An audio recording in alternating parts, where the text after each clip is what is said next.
directed. Dad would take the 3/8 yard drag line, and the other guy would take the yard and a quarter feet in each shovel, and then he could just dig sand on the place, and the guy'd go up and dig pumice. So after a couple of months, well, we didn't have no place to live then either, but he had an old barn thing that he worked on his trucks there.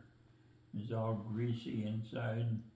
Mom went and got a whole bunch of cardboard, and she nailed the cardboard on the wall and then painted them white with some kind of white stuff.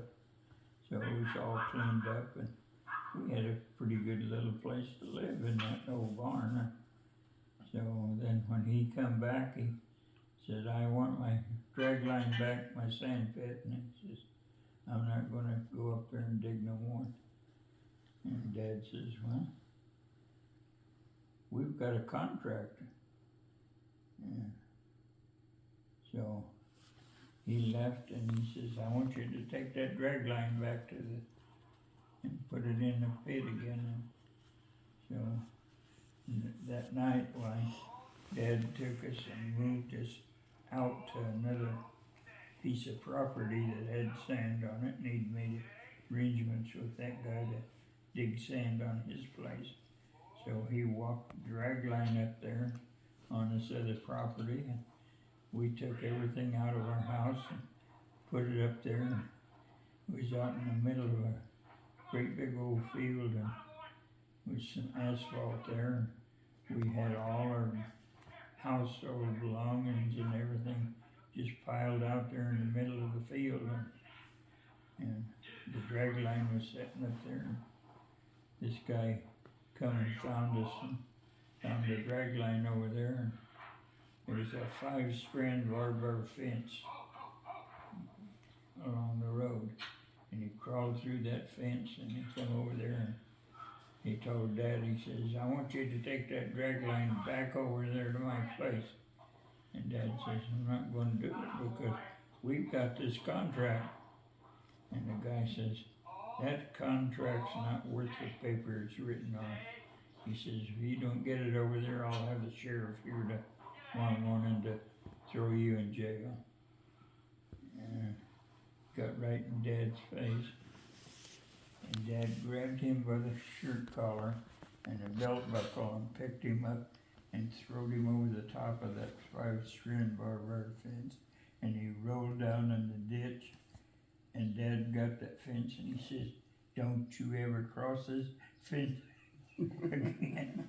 And he walked away, and the guy didn't ever come back. But the problem was he was the deacon of the church there. Yeah. So Dad had trusted him, and there he's trying to take back his agreement, and he was the deacon, and so that kind of really soured Dad on any kind of Christian person. And so then after that, why, all us kids and Mom was going to church over there.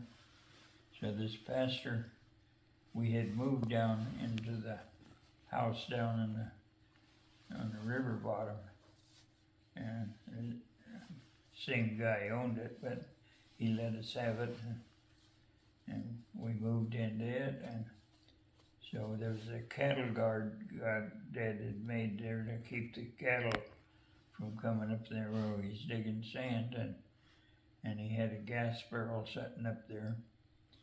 So he was, well, Mom and Dad and I, this guy was all out there, and he was getting gas out of the barrel. And this pastor drove up there and stopped right by the cattle guard, and then walked across the cattle guard and come up there and told me, Dad, he says, I come to invite you to church. My dad was not irate with him. He just says, I'm not going to go to your church. And the guy kept after him, and Dad says, don't talk to me about your church. I'm not going to go. And the pastor says, well, you're gonna die and go to hell if you don't go to church. And Dad did the same thing with him. He grabbed his pastor by the shirt collar and the elbow and threw him clear across the cattle guard. And he says, don't you ever cross this cattle guard again.